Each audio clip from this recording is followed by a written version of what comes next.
মহানগৰীত গাৰ্হস্থ্য হিংসাৰ বলি হ'ল মহিলা। স্বামী দীৰ্ঘদিনীয়া অত্যাচাৰৰ বলি হৈ বৃহস্পতিবাৰে নিশা ভগদত্তপুৰ থানাত উপস্থিত হৈ মহিলাগৰাকীয়ে স্বামীৰ বিৰুদ্ধে কৰা অভিযোগৰ পিছতে আৰক্ষীয়ে আটক কৰিছে স্বামী দুলাল তালুকদাৰক। দুলাল তালুকদাৰ মহানগৰীৰ ছাই আৰ্নেষ্ট একাডেমীৰ স্বত্বাধিকাৰী আৰু পত্নী কাকলি দাসৰ অভিযোগ দীৰ্ঘদিনৰ পৰা স্বামী দুলাল তালুকদাৰৰ আছে অবৈধ সম্পৰ্ক আৰু সেইকাৰণে তেওঁ এই অত্যাচাৰৰ বলি হ'বলগীয়া হৈছে। আৰু মহানগৰীত গাৰ্হস্থ্য হিংসাৰ বলি হৈছে মহিলা। স্বামীৰ দীৰ্ঘদিনীয়া অত্যাচাৰৰ বলি হৈ বৃহস্পতিবাৰে নিশা ভগদত্তপুৰ থানাত উপস্থিত হৈ মহিলাগৰাকীয়ে স্বামীৰ বিৰুদ্ধে কৰা অভিযোগৰ পিছতে আৰক্ষীয়ে আটক কৰিছে স্বামী দুলাল তালুকদাৰক।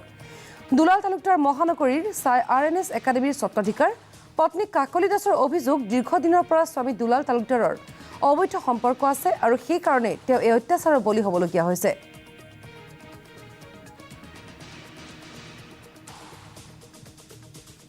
মোক একো ডিটেইলছত একো কোৱাই নাই, খালি মানে আহিছে, আহি পেলাই কৈছে তই মানুহৰ আগত কথা লগাও, এইবিলাক কৈ পেলাই মানে কথা লগোৱা বুলি কৈ পেলাই ডাইৰেক্ট মোক কি কথা লগাইছোঁ কি লগোৱা নাই এইবিলাক মানে একো সোধা নাই। খালি মানে তেওঁ আহি পেলাই প্ৰথমতে ঝাৰুডাল লৈছে, মই ঝাৰু দি আছিলোঁ, সেই ঝাৰুডালে হাতৰ পৰা কাঢ়ি লৈ পেলাই ৰুমৰ ভিতৰত সোমাই দৰ্জাখন মাৰি খিলিটো মাৰি পেলাই তাতে মানে মাৰধৰ কৰিছে।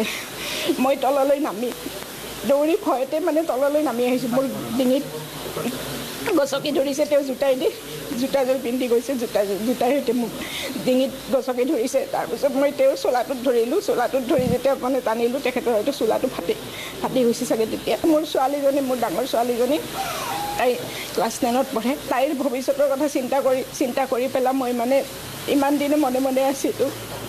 কিন্তু আজি তেওঁ মানে গোটেইখিনি মোক মাটিত পগৰাই লৈ পেলাই মানে ভৰি দি গছকি মাৰিছে।